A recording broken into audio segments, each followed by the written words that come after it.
Hi guys, I got a request asking how do I start my report? I've got the repository downloaded or checked out, whichever you did, and I've launched the Jupyter Notebook and I'm in the directory with the repository and I see all these projects, but I don't know how to begin my report.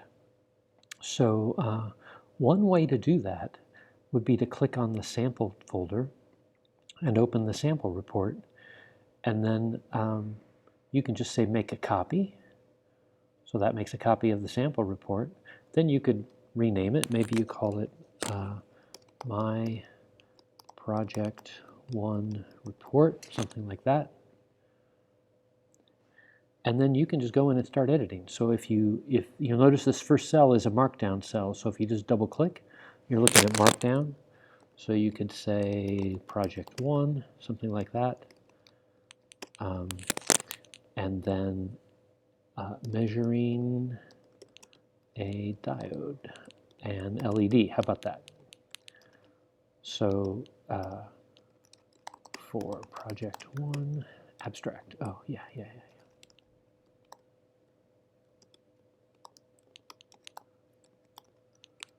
For project 1, we measured the characteristics of an LED, whatever, blah, blah, blah, blah, blah, blah. And then you can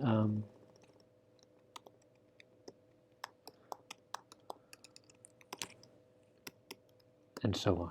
So you go ahead and fill in. Now, here's the thing. You're allowed to, if you want to, you can go back and look at my project 1, and you'll say, wait a minute, here's the business about the LED.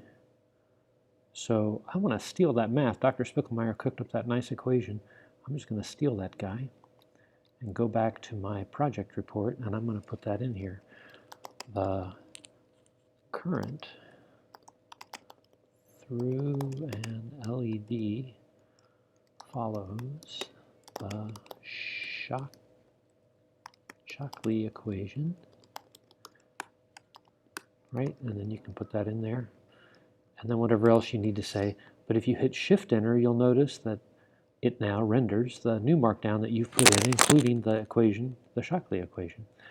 So, and you can add, here's the thing.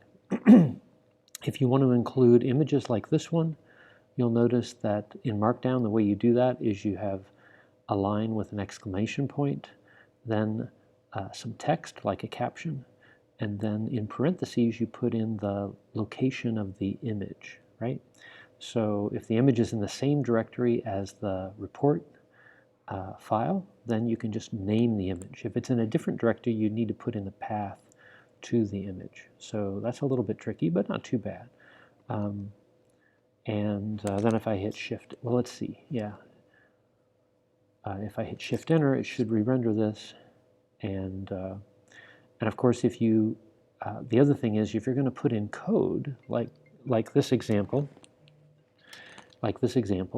you want to make sure you indent the code so that it gets formatted correctly. So in Markdown, the way you format code is you indent, and then it knows that that's code, and so it's not going to try to render that as just plain text. It renders it as code. So, and of course, when you get to actual code, you just make sure that the cell is a code cell. If I click in this cell, it's Markdown, so you see Markdown. If I click in this cell, it's code. So you separate the code from the Markdown by selecting the right value for this pop-up here in each cell. And when you're done, I think the easiest thing to do is to simply make a zip file of the directory with your report and any supporting files. So if you have an image or you have other data like a CSV file with data in it or whatever, anything else that you need to include in your report, it's easiest if you just put that in the same directory and then zip the whole thing up and submit it in ACE. Anyway, I hope that helps. I'm sure probably there's still some more questions, but we'll have time to talk about those on Wednesday and Thursday this week. So just be sure to ask. Talk to you guys soon.